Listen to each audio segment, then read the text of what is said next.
First முதலிலே ஒரு திருமணம் ஒன்று நடத்தி வச்சேன். ஃபஸ்ட்டு கல்யாணம். அதுதான் சர்ச் மினிஸ்ட்ரி ஆரம்பித்து நானாக போய் வாக்குமூலம் கேட்டு ஆரம்பித்த ஃபஸ்ட்டு திருமணம். அந்த திருமணம் என்ன அப்படின்னு சொன்னால், அந்த திருமணத்தை பண்ணுறவருக்கு 50 வயசு, 50 வயது எப்படி இருக்கும். அப்போ 50 வயசு மனுஷனுக்கு தான் ஃபஸ்ட்டு திருமணம். 49 அந்த 50 டச் பண்ணுறேன். அவர் என்ன நினைக்கிறார் அப்படின்னு சொன்னால், அவருடைய குடும்பத்தில் சில பிரச்சனைகள் நிமித்தமாய் இவருக்கு படிப்பில் இவர் கான்சன்ட்ரேட் பண்ணி இப்படியே என்னமோ தெரில அந்த திருமணம் தடைப்பட்டு கடைசியில் நான் 49 வரைக்கும் வந்துட்டார், 49 வரைக்கும் வந்துட்டார்.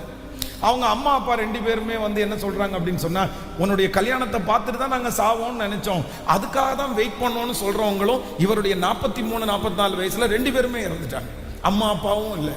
அப்போ அவருக்கு என்ன சூழ்நிலை அப்படின்னு, அது நடக்குமா நடக்காதான்ற ஒரு சூழ்நிலையில நம்ம சர்ச்சில் அன்னைக்கு இருந்த ஒரு பிலீவர் அவரை சந்தித்து, அவர் ஒரு டீச்சராக இருந்தார், சந்தித்து அவருக்கு பொண்ணை பார்த்து, அதே மாதிரி ஒரு பொண்ணு பார்த்தீங்க அப்படின்னா ரொம்ப நாளாக அவர்களுக்கும் திருமணமாகாமல் அவர்களும் காத்திருந்தாங்க. இவங்க 2 பேருக்கும் ஒத்து போய் அந்த 49வது வயதில் அவருக்கு திருமணம் நடக்குது.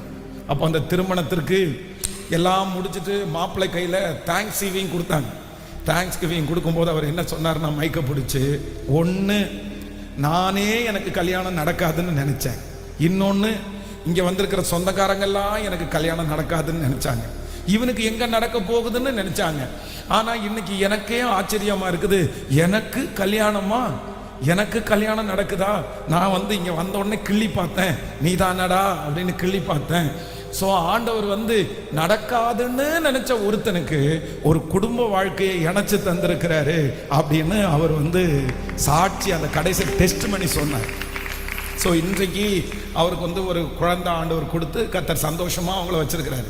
அப்போது ஆண்டவருடைய பிள்ளைகளே, ஒருவேளை இந்த ஜபத்தில் நீங்கள் ஒருவேளை நினைக்கலாம், சில காரியத்தை எல்லாம்